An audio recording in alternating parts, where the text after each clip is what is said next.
Hello, you're here for another episode of CRM Success Secrets. This week, we are having a meeting here with Mary Smith. She is a client of mine and a parent coach. So, Mary Wilcox Smith is a parent coach, speaker, and author, a mom to 4 daughters. Mary's passion for neuroscience, mindfulness, and child development inspired her first book, Small Moments, Big Impact: The Microstep Method for the Overwhelmed Parent. Mary holds an MBA from, I don't know if I'm going to say this right, NCI. okay. Business school, is a master certified life coach and a certified positive discipline expert. She provides coaching to an exclusive roster of parents and frequently speaks with schools, corporations, and parent groups. You can connect with her through her private Facebook group or her Instagram, which will both be on the show notes, and I'll put them in the chat here. And so, Mary, thank you for joining us. And I have seen many of your micro-step methods. I just want to say that they're always, the method themselves, very clear. It's short and easy to implement. So I think the book of all of them will be awesome. Thank you. Yes. So, sorry, there's something going on with the stream. There we go. So, we wanted to have you on today because you're launching your book, which is coming up in the next month? Yeah, in the next month. In the next month. And there, surprisingly, with a book is a lot going on in the background. You sell the book, but a book, when you're a business person, is meant to help your business. So why did you decide to write a book? Like, how is it helping your business and your clients? So first of all, I just want to say thank you for having me, to Mary Sue. She commented on my Microstep moments on being sort of, well laid out and easy to implement and use. And I would say that has been my joy of working with Mary Sue, is that she makes my CRM pretty well laid out and is there to help me all the time to make it easy to use. So anyways, thank you for having me, but I thought that was appropriate. So for me, I didn't really start out with a plan to write a book. It's more that my parent journey wasn't what I thought it would be, right? I think I have 4 girls who were born within 5 years. We had some extra stuff going on. And there's so much joy and amazement and wonder, right? And awe. But we all arrive at this parenting journey kind of with with our own baggage slung over one shoulder and this sort of toolbox full of whatever tools we learned from our parents in the other. And for me, that was kind of a tough combination. The baggage was pretty big and the tools were a little sparse. And oh, that sounds like so familiar. Which may sound familiar to some people. And so there was sort of more pain and angst than I ever anticipated. I also had a child with special needs, and that always throws a bit, that just makes parenting a little bit more, maybe not more difficult, but different for those families.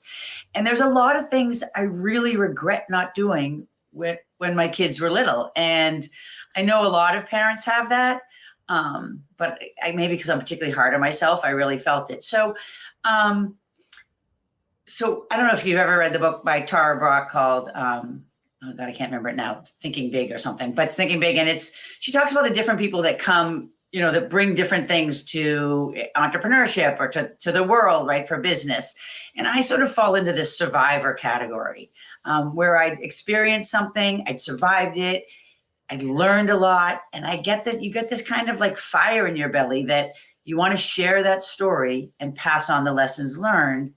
In my case, in the hopes that other parents don't have to do it the hard way, like I feel I did. So it started with a blog, turned into my own framework that I call the Microstep Method, which is all about embracing these little moments and opportunities.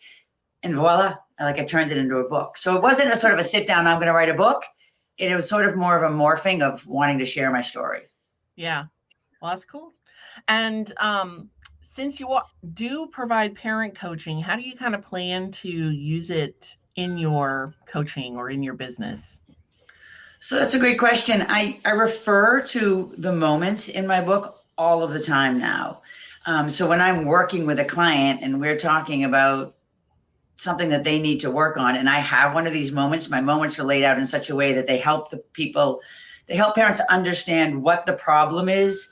And then also I give them very specific how we normally do it and how we could do it that differently and why that is good for your connection to your child and their resilience. So I use it as a really quick, as something for them to sort of put up on their fridge and be reminded. So I use that already.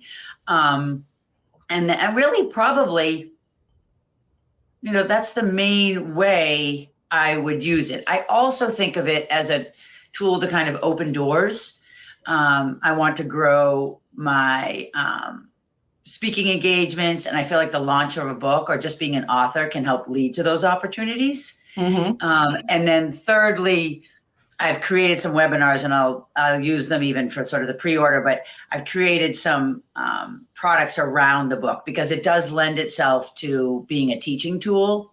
So I can, whether I'll do a full-blown course or not, that probably will come. But right now I do it as webinars or, workshops. Right. That makes sense. I mean, I can see it being just like a reference guide for your clients, as well as something that people can use on their own. But that's actually a great point, just as a reference guide without me pointing them to it. That's a very good point. Yeah. So, so I hear you with your book. I've also published a book, and part of the goal was, to grow my mailing list, to hopefully attract people into my business, which sounds like you're trying to do as well. So how are you growing your audience leading up to your book? Because I know you are trying to follow best practices with launching a book. And for those of you that haven't done that, everyone waits until after the book is launched to do any marketing around it. And that's where you miss the boat a little bit. You can always catch up, but Mary's working ahead of the game here. Probably because Sue told me to at some conversation along the way. But so I do some of the basic things that you can imagine on social media. I sort of share posts that take people through the journey of writing the book. I don't do it all the time, but sort of what's going on. People always sort of like it behind the scenes. Yes. I am doing a pre-order. In my case, the pre-order is not ready yet. I can't actually, I thought the system worked differently, but it's the first time for everything. So right now, instead of having the pre-order up, I just have a subscription, a sign up so people will be alerted when there is a pre-order. Okay. And with that pre-order, I've just finalized sort of a VIP bundle, and I've used the CRM a lot for that because I'm offering sort of 3 or 4 things. If they pre-order, they get to this seminar and this downloadable about the pillars behind my framework and a third thing. And all of that becomes automated because they have to send in, proof of purchase, and then they get they get what's happened, they get a reminder of it. So I've set that whole piece up to use that. And so I will use that just for emails in the beginning. And as soon as it's ready for pre-order, it'll shift over to pre-order. And then obviously I have a downloadable. So I use that on social media and in emails. If people download that, they give me their email. So that's a way to load, to use the book or to increase the mailing list. And lastly, and it's taken me a long time to get to these triggers in the CRM, but I do think it's really a wonderful tool in the CRM, is that I can track people who just show interest, even though they don't maybe click on the final product that I'm offering. So when I send an email, and I say, do you want to be on the list, or you want to know more about my book? And they click just to go see the synopsis of the book. I've captured them. And so I have an automation set up where I don't give them a full-blown nurture series that I throw down their throat, but I do reach out. I recognize their interest. I ask them if they want to be on the list, or they will probably get a pre-order notification regardless. But I do it slightly different, which is so easy to do in the CRM, is to have 2 different series. And so I give them a slightly different series, and I've really liked that.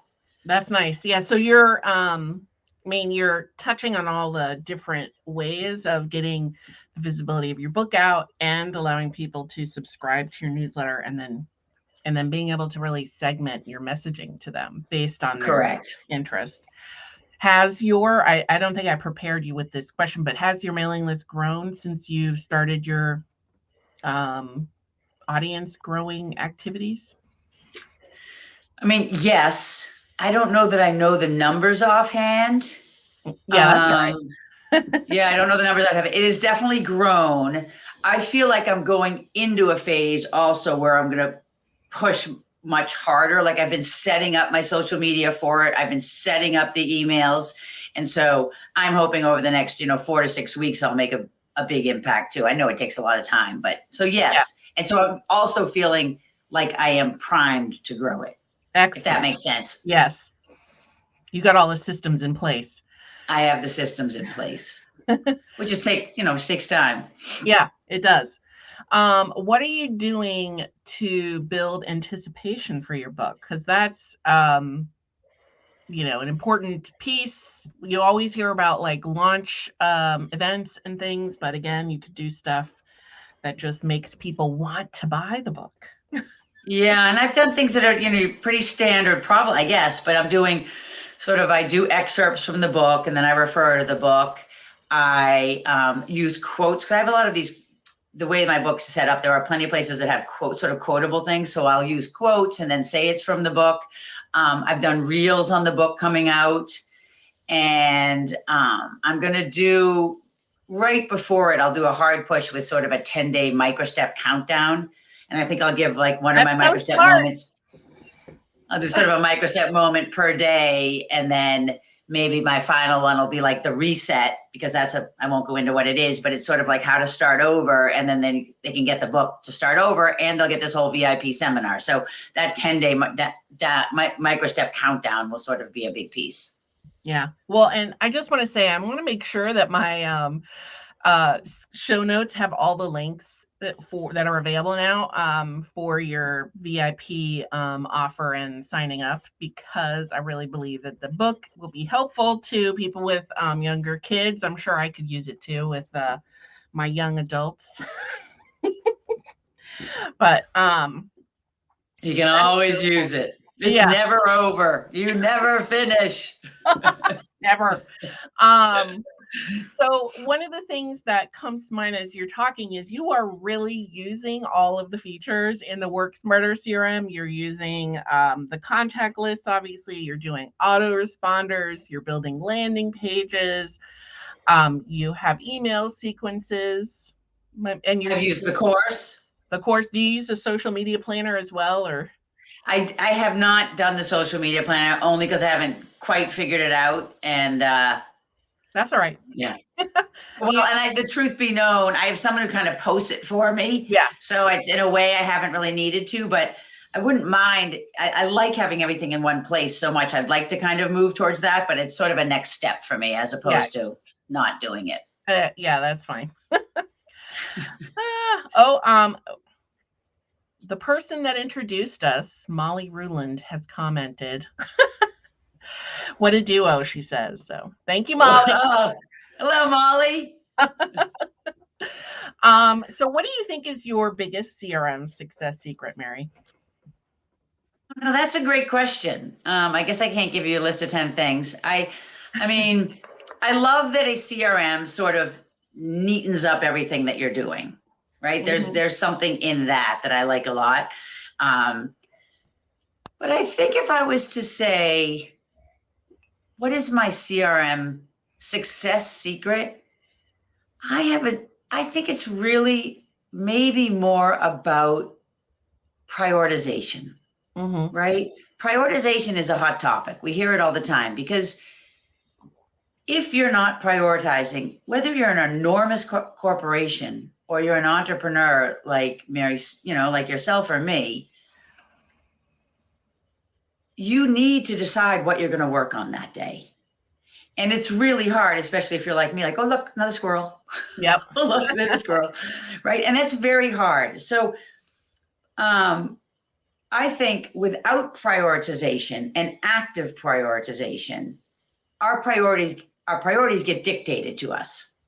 So one way to combat that, because I've thought very hard about it in the last month, and I've really sat down and think, what do I need to do in my business so that I am prioritizing better, which is not always just about making a list and thinking about it. And I sort of came up with two things. One is really making sure all of those things that make me make a decision during the day that I shouldn't need to make needs to come off the table. Mm-hmm. And it's because it is the lack of prioritization that slows down growth, I think. So I've been not changing. I've had updating my CRM as sort of one of my major Q3 goals to make sure. And I'm going to use a great example, which is sort of shows you how, well, I mean, like I'm telling you how much I love the CRM. I get stuck on the calendar. Mm-hmm. It's really funny. It's one of my little things. I am a perfectionist, and I'll get really stuck on how to do one little thing, and I'll, ruminate over it. So when I send people to a calendar to book an appointment, and I have various calendars because I'm using everything out there, but for something like when they want to book their appointment, and then I want them to be, and usually when clients come, they're a recurring client, I cannot decide what days and times I want them to book. And then when I go to limit the days and times, I'm like, well, what if that doesn't work for them? So I keep giving up setting up that calendar. I know that sounds completely pathetic, and it is pathetic, but two things happened this last week. Someone wrote to me, said, I want to come see you, met you a year ago. Can we meet? And I put off the response because I was busy with a million things, and I had to go look at the calendar, and I had to figure out, and I had to ask her, and I didn't want to send my calendar because I haven't set that one up because for this reason. And last night, I opened an email that said, I haven't heard from you in a week. Are we still on? Mm-hmm. And so that is it's a tiny little example, but it really, that then disrupted my morning, right? It disrupted last night. It took time to think about it. It took time to get irritated at myself about it. Thankfully, she's coming to see me anyway. I offered her $20 off because I was like, I feel bad for giving the runaround. So it cost me money. So I guess that's when I say, what is the CRM secret? I really think it's because it is a tool in prioritization as opposed to one of the little, each of the individual things it gives me. I see it as a broader sort of the secret to my success. That's what I would say. Interesting. Well, I feel like one of the things you're talking about, one of my pillars is standardize more, customize less. And you're still with your calendar. I don't think in every aspect. In your calendar, you're definitely still in the customize phase, which as you get busier and busier with clients, it forces you to standardize more. So everyone goes through that phase of. Oh, that makes me feel good because I think that's true. I feel a little bit funny sending a calendar instead of sort of going back and forth and, just that human interaction, which I really think is really suffering in today's age, right? There's a lot of stuff that we do on text and email and face-to-face and personalization, but you can do a lot of personalization with the CRM. And we're at a place where people she would probably prefer the convenience of picking the time that works for her and pressing go. Yeah, because then they can make some decisions on their availability and juggling their calendar. I have a similar example, which is I've started going to in-person networking a lot more. So I was collecting all these business cards, of course, and wasn't doing anything with them. So I didn't let it go for years. It was only like a month. But I was like, oh, I got to do something with these business cards, and I want to have one-on-ones with people. I feel like, meeting them at a networking event is good, but you're really distracted. You don't have enough time to really get to know them and their business. So what I did is there were a few people I knew there was something about them that I wanted to have more personal connection. So I reached out to them myself over Gmail. And then I put the others into my automation that I set up. Now, what's interesting is the people in the automation are the ones that are responding to setting up time. It was fascinating because I was thinking, if I really feel like this one person would be a good center of influence or a potential client, I want to do it personally. And it's not that they're not responding, but they're not the ones scheduling time. It's like taking longer and more steps. That's so interesting. Was the other people are like, great, let's get on a call. Yeah. So, the email was still personalized. It just wasn't sent from my Gmail account directly. So, and that's funny because, I don't know. And I could add another story that fits into that, but I'm just being aware of the time. And yeah, that's all right. Well, so I really do appreciate you sharing your experience. One is of launching and marketing your book, because writing the book is a huge milestone. Keeping it front and center in your business is so important to the success of the book, as well as I think it really will add to your coaching and be a huge, valuable resource, I think. So I appreciate your time today and sharing your experience. Well, I appreciate you having me. Thank you so much, Mary Sue. It's been a pleasure. Yeah. Well, thank you all for listening to this week's CRM Success Secrets. We will have another one next week, and I'll see you then. Bye.